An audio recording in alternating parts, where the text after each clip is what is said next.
एक सर्वे के मुताबिक भारत में साल भर में शादियों पर जितना खर्च हो रहा है उतनी कई देशों की जीडीपी भी नहीं है। सनातन में शादी एक संस्कार होती थी जो अब एक इवेंट बनकर रह गई है। पहले शादी समारोह मतलब दो लोगों को जुड़ने का एहसास कराते, पवित्र विधि विधान, परस्पर दोनों पक्षों की पहचान कराते, रीति रिवाज, नेक भी मान सम्मान होते थे। पहले हल्दी और मेहंदी यह सब घर अंदर हो जाता था, किसी को पता भी नहीं होता था। पहले जो शादियां मंडप में बिना तामझाम के होती थी वह भी शादियां ही होती थी और तब दाम्पत्य जीवन इससे कहीं ज्यादा सुखी थे। परंतु समाज व सोशल मीडिया पर दिखावे का ऐसा भूत चढ़ा है कि किसी को यह भान ही नहीं है कि क्या करना है क्या नहीं। यह एक दूसरे से ज्यादा आधुनिक और अमीर दिखाने के चक्कर में लोग हद से ज्यादा दिखावा करने लगे हैं। 48 किलो की बिटिया को 50 किलो का लहंगा भारी न लगता। माता पिता की अच्छी सीख की तुलना में कई किलो मेकअप हल्का लगता है। हर इवेंट पर घंटों का फोटोशूट थकान नहीं देता,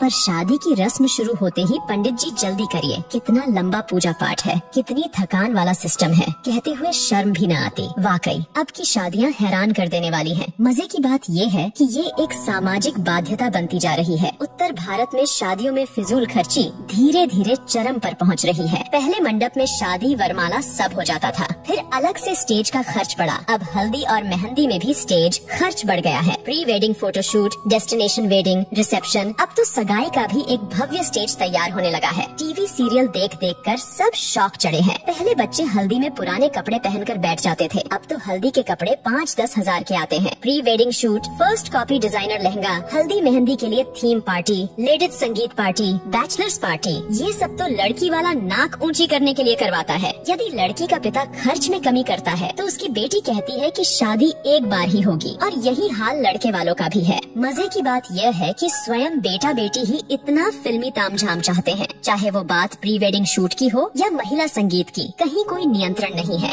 लड़की का भविष्य सुरक्षित करने के बजाय पैसा पानी की तरह बहाते हैं। अब तो लड़का लड़की खुद माँ बाप से खर्च करवाते हैं। शादियों में लड़के वालों का भी लगभग उतना ही खर्चा हो रहा है जितना लड़की वालों का। अब नियंत्रण की आवश्यकता जितना लड़की वाले को है उतना ही लड़के वाले को भी है। दोनों ही अपनी दिखावे की नाक ऊंची रखने के लिए कर्जा लेकर घी पी रहे हैं। कभी ये सब अमीरों रईसों के चौंचले होते थे, लेकिन देखा देखी अब मिडिल क्लास और लोअर मिडिल क्लास वाले भी इसे फॉलो करने लगे हैं। रिश्तों में मिठास खत्म, ये सब नौटंकी शुरू हो गई। एक मजबूत के चक्कर में दूसरा कमजोर भी फंसता जा रहा है। कुछ वर्षों पहले ही शादी के बाद औकात से भव्य रिसेप्शन का क्रेज तेजी से बढ़ा। धीरे धीरे एक दूसरे से बड़ा दिखने की होड़ एक सामाजिक बाध्यता बनती जा रही है। इन सब में मध्यम वर्ग परिवार मुसीबत में फंस रहे हैं कि कहीं अगर ऐसा नहीं किया तो समाज में उपहास का पात्र न बन जाए। सोशल मीडिया और शादी का व्यापार करने वाली कंपनियां इसमें मुख्य भूमिका निभा रही हैं। ऐसा नहीं किया तो लोग क्या कहेंगे, सोचेंगे का डर ही ये सब करवा रहा है। कोई नहीं पूछता उस पिता या भाई से जो जीवन भर जी तोड़ मेहनत करके कमाता है ताकि परिवार खुश रह सके। वो ये सब फिजूल खर्ची भी इसी भय से करता है कि कोई उसे बुढ़ापे में ये न कहे कि आपने हमारे लिए किया क्या। दिखावे में बर्बाद होते समाज को इसमें कमी लाने की महती आवश्यकता है, वरना अनर्गल पैसों का बोझ बढ़ते बढ़ते